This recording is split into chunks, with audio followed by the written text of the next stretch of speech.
50 سواروں میں سے بعض نے رسول اللہ صلی اللہ علیہ وسلم کی ہدایت پر عمل نہیں کیا تھا، اسی کا نتیجہ شکست کی صورت میں نکلا تھا۔ یہ لشکر مدینے کے مضافات میں پہنچا تو خالد بن ولید اور ان کے ساتھی یہ دیکھ کر حیرت زدہ رہ گئے کہ مسلمانوں نے شہر کو بچانے کے لیے اس کے ارد گرد ایک چوڑی خندق کھود لی ہے۔ خالد ایک تجربہ کار جنگجو ضرور تھے، لیکن یہ عسکری تدبیر ان کے لیے بالکل نئی چیز تھی۔ ان لوگوں نے بار بار خندق پار کرنے کی کوشش کی، لیکن ہر بار ناکام ہوئے۔ مسلمان پوری طرح چوکس تھے۔ جس طرف سے بھی خندق پار کرنے کی کوشش کی گئی، مسلمان آڑے آئے اور ایسے ہر دشمن کا صفایا کرتے رہے جو خندق پار کرنے کی کوشش کرتا تھا۔ محاصرے کو جب 1 ماہ گزر گیا اور کچھ بن نہ پڑا تو خالد بن ولید مایوس ہو گئے۔ انہیں یقین تھا کہ مسلمان ہتھیار نہیں ڈالیں گے۔ پھر اللہ کے حکم سے تیز آندھی چلی، اس نے کفار کو تتر بتر کر دیا، خیمے اڑا کر رکھ دیے۔ لشکر میں ہولناک افراتفری مچ گئی۔ خالد بن ولید نے انہیں روکنے کی کوشش کی، ان کا حوصلہ بڑھانے کی کوشش کرتے رہے، لیکن وہ لوگ اچھی طرح محسوس کر چکے تھے کہ مسلمان ہتھیار نہیں ڈالیں گے۔ آخر قریش بھاگ کھڑے ہوئے۔ دشمنوں سے نجات پانے کے بعد رسول اللہ صلی اللہ علیہ وسلم اور صحابہ کرام نے عمرے کا ارادہ فرمایا۔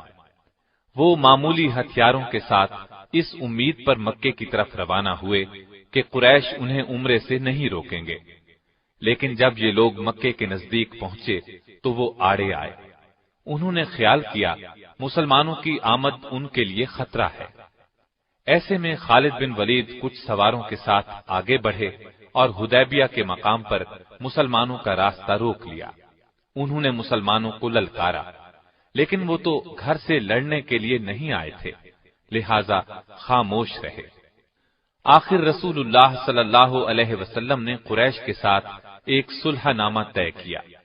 طے یہ پایا کہ مسلمان اور قریش مکہ 10 سال تک نہیں لڑیں گے، اور یہ کہ مسلمان اب واپس مدینے چلے جائیں، آئندہ سال عمرہ کرنے کے لیے آئیں۔ اس معاہدے کی کچھ اور شرائط بھی تھیں۔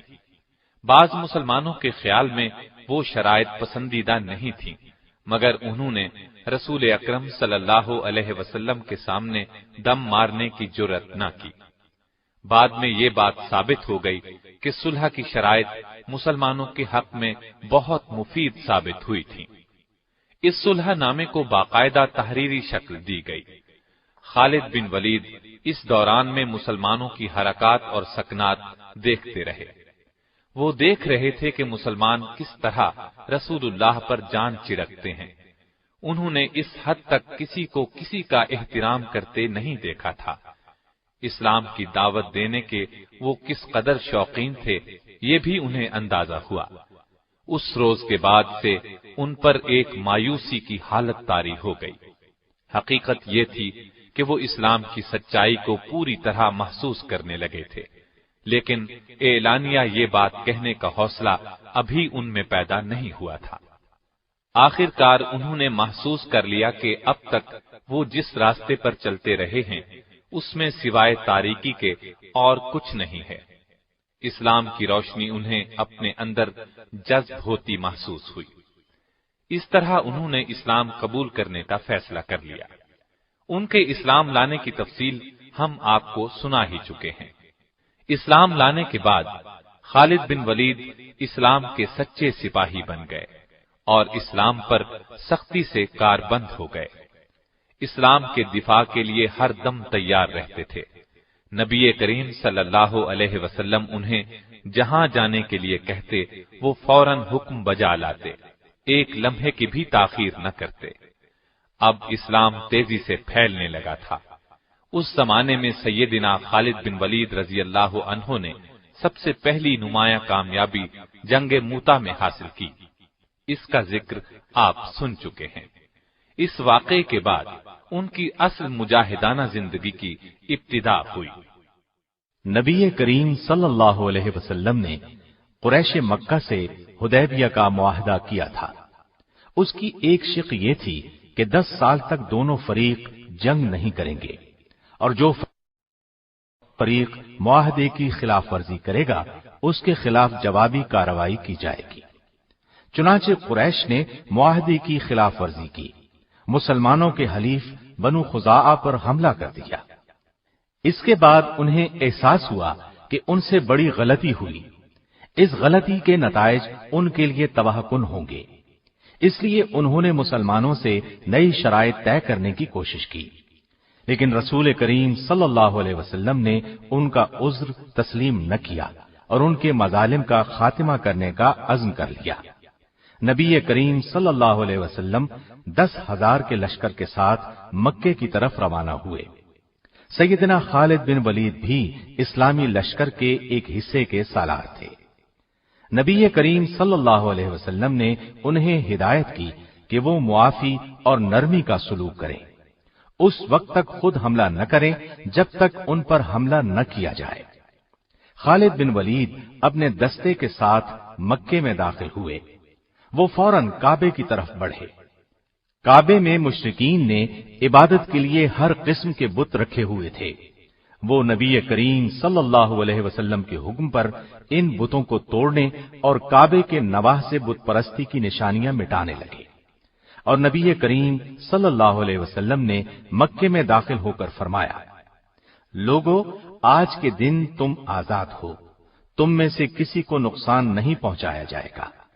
آپ صلی اللہ علیہ وسلم کا یہ اعلان سن کر خالد بن ولید نے محسوس کیا کہ نبی کریم صلی اللہ علیہ وسلم کس قدر عظیم انسان ہیں۔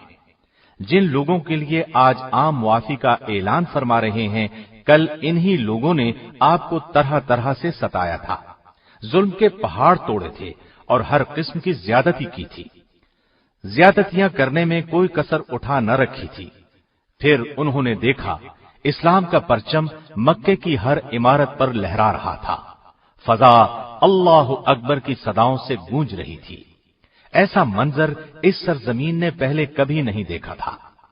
خالد بن ولید دوسرے صحابہ رضی اللہ عنہم کے ساتھ اللہ کے حضور سر بسجود ہو گئے، اس کی اس نعمت کا شکر ادا کرنے لگے جو مسلمانوں کو عطا کی گئی تھی۔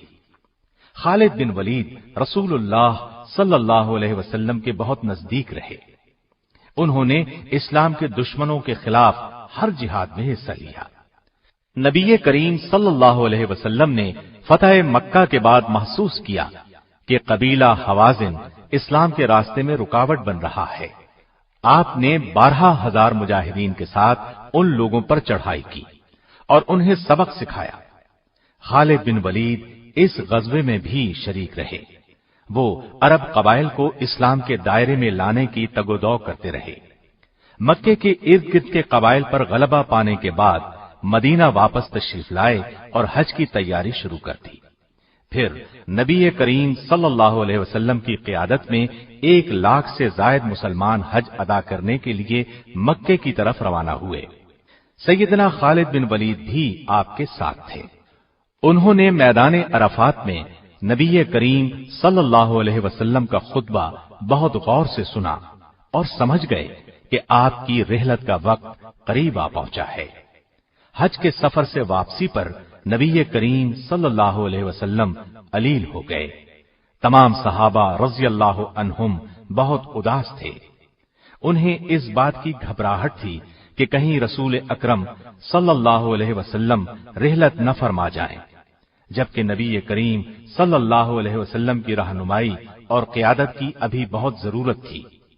آخر کئی روز کی علالت کے بعد نبی کریم صلی اللہ علیہ وسلم دنیا سے رخصت ہو گئے۔ انا للہ و انا الیہ راجعون۔ صحابہ پر غم کا پہاڑ ٹوٹ پڑا۔ خالد بن ولید بھی دوسروں کی طرح بہت غمزدہ تھے۔ آخر کار سب نے یہ حقیقت تسلیم کر لی کہ ہر انسان کو ایک دن یہ عارضی زندگی چھوڑ کر دوسرے جہاں جانا ہے۔ نبی کریم صلی اللہ علیہ وسلم کے بعد سیدنا ابو بکر صدیق رضی اللہ عنہ کو خلیفہ منتخب کر لیا گیا۔ دوسری طرف عرب کے بعض قبائل مرتد ہو گئے، چند افراد نے جھوٹی نبوت کا دعویٰ کر دیا، انہوں نے مدینے کی مرکزی حکومت کے خلاف ایک فتنہ کھڑا کر دیا۔ خلیفہ اول سیدنا ابو بکر نے مرتدوں کو سبق سکھانے کا فیصلہ فرمایا، ان سے مقابلے کے لیے ایک فوج تیار کی۔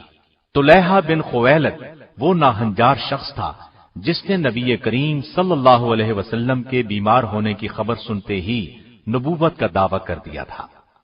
سیدنا ابو بکر صدیق نے خالد بن ولید کو پہلے اس کی طرف روانہ کیا۔ آپ منزل پر پہنچے اور طلیحہ اور اس کے پیروکاروں کو شکست فاش دی۔ خالد بن ولید اس کے بعد مدینہ طیبہ پہنچے۔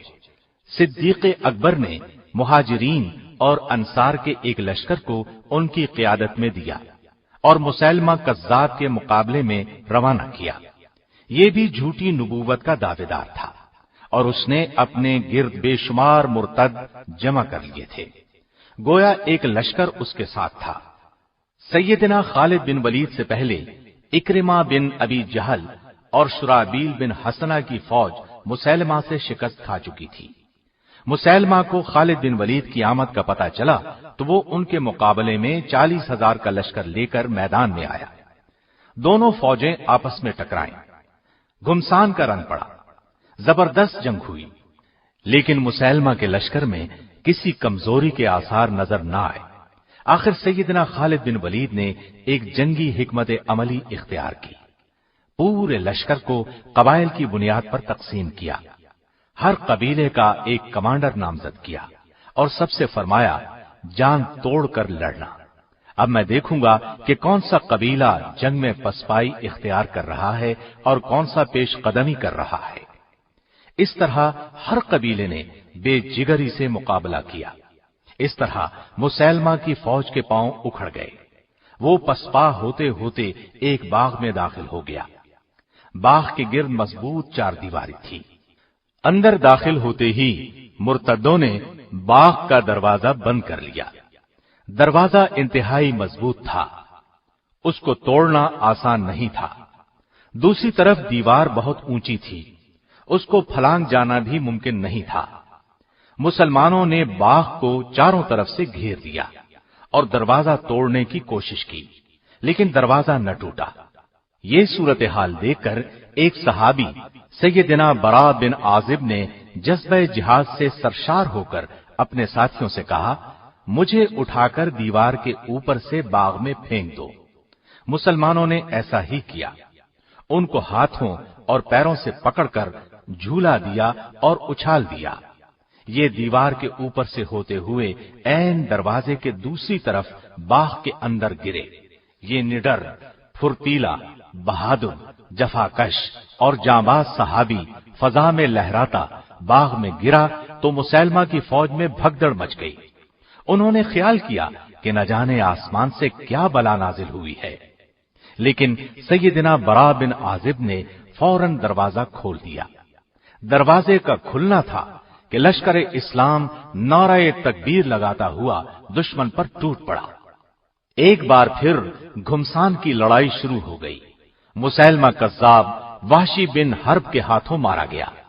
یہ وہی وحشی بن حرب ہیں جن کے ہاتھوں غزوہ احد میں سیدنا حمزہ رضی اللہ عنہ نبی کریم صلی اللہ علیہ وسلم کے پیارے چچا نے جام شہادت نوش فرمایا تھا۔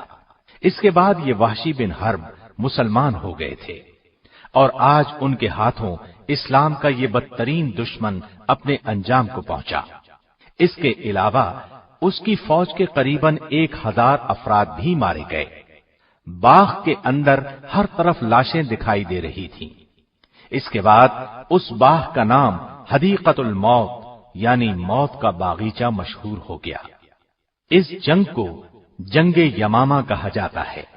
سرزمین عراق پر سیدنا خالد بن ولید کی قیادت میں پہلی جنگ ذات السلاسل لڑی گئی۔ اسے جنگ حزیر بھی کہا جاتا ہے۔ حزیر خلیج فارس کے قریب واقع ہے۔ مدینے سے بصرہ جاتے ہوئے پہلے حزیر آتا ہے۔ یہاں کا حاکم ہرمز تھا۔ یہ ایران کی حکومت کے ماتحت تھا۔ اس کی ٹوپی میں ہیرے جڑے ہوئے تھے۔ سیدنا خالد بن ولید 10,000 مجاہدین کے ساتھ عراق کی جانب روانہ ہوئے۔ عراق کی سرحد پر پہنچے تو سیدنا مثنی بن حارثہ 8000 مجاہدین کے ساتھ ان سے آ ملے۔ اب خالد بن ولید نے لشکر کو 3 حصوں میں تقسیم کیا۔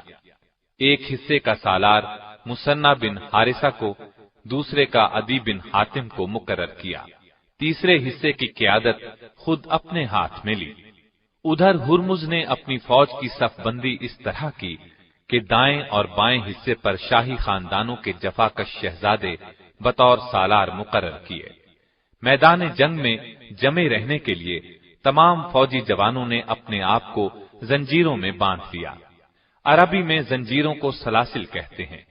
اسی مناسبت سے اس جنگ کا نام جنگ ذات السلاسل مشہور ہوا۔ جنگ شروع کرنے سے پہلے سیدنا خالد بن ولید نے ایرانیوں کو اسلام کی دعوت دی۔ ان کے انکار پر آخر جنگ کا آغاز ہوا۔ ہرمز کی فوج نے اس میدان میں پہلے پہنچ کر دریا پر قبضہ کر لیا تھا۔ سیدنا خالد بن ولید نے یہ دیکھ کر اپنی فوج کو صحرا کی طرف پیش قدمی کا حکم دیا۔ وہاں سورج آگ اگل رہا تھا۔ آخر کار وہ کاظمہ نامی مقام پر پہنچ گئے۔ اس طرح انہوں نے دشمن کو پانی کے چشمے چھوڑنے پر مجبور کر دیا۔ آخر دشمن سے ٹکراؤ ہوا۔ ہرمز ان کے مقابلے میں آیا۔ خالد بن ولید نے اس پر ایسا کاری وار کیا کہ وہ اپنے ہی خون میں نہا کر گھٹنوں کے بل گرا۔ ہرمز کے قتل سے ایرانی فوج کا جوش جاتا رہا۔ مسلمانوں کا رعب ان کے دلوں میں بیٹھ گیا۔ اس کے بعد پرجوش حملوں کی تاب نہ لا کر وہ منتشر ہو گئے۔ فارسیوں کا بہت زیادہ نقصان ہوا۔ مسلمانوں نے ان کا تعاقب کیا اور بے شمار فارسیوں کو تہس نہس کر دیا۔ اس طرح انہیں مسلمانوں کے ہاتھوں شرمناک شکست سے دوچار ہونا پڑا۔ اس جنگ کی نمایاں بات یہ تھی کہ خالد بن ولید نے دشمن کی جنگی حکمت عملی کو ناکام بنا دیا اور انہیں اپنی حکمت عملی کے تحت لڑنے پر مجبور کر دیا۔ جنگ کے بعد انہوں نے مدینے میں مال غنیمت میں شامل ایک ہاتھی بھی بھیجا۔ مدینے کے لوگوں نے زندگی میں پہلی بار ہاتھی دیکھا۔ وہ اس قدر ڈیل ڈول والے عجیب و غریب جانور کو دیکھ کر حیران رہ گئے۔ اس لڑائی میں ہرمز کی ایک ٹوپی بھی ہاتھ لگی۔ اس ٹوپی میں نہایت بیش قیمت ہیرے جواہرات جڑے ہوئے تھے۔ مال غنیمت کی تقسیم کے وقت یہ ٹوپی سیدنا خالد بن ولید کے حصے میں آئی۔ اس کی قیمت کا اندازہ لگایا گیا۔ وہ قریباً 1,00,000 درہم کی ثابت ہوئی۔ پے در پے فتوحات نے جہاں کفار کے اندر ہلچل مچا دی تھی، وہاں مسلمانوں کے حوصلے بہت بلند کر دیے تھے۔ مسلمانوں کا سیل رواں کسی کے روکے رک نہیں رہا تھا۔ بلا شبہ یہ دور مسلمانوں کی تاریخ کا تابناک ترین دور تھا۔ ہیرا اور اب اللہ کے درمیان دریائے فرات کے کنارے الیس نامی علاقہ ہے۔ عراق میں آباد عرب قبائل نے ایرانیوں کے ساتھ مل کر اسلامی لشکر کا مقابلہ کرنے کا پروگرام ترتیب دیا۔ یہ قبائل مسلمانوں سے پے در پے شکست کھانے کے بعد مسلمانوں کے خلاف بکھرے ہوئے تھے، چنانچہ اس علاقے میں جمع ہوئے۔ ادھر سیدنا خالد بن ولید نے اس مقام پر پہنچ کر دشمن پر حملہ کیا۔ دشمن کے لشکر میں نامی گرامی شاہ سوار مالک بن قیس موجود تھا۔ وہ آپ کے مقابلے پر آیا۔ آپ نے ایک ہی وار میں اسے ڈھیر کر دیا۔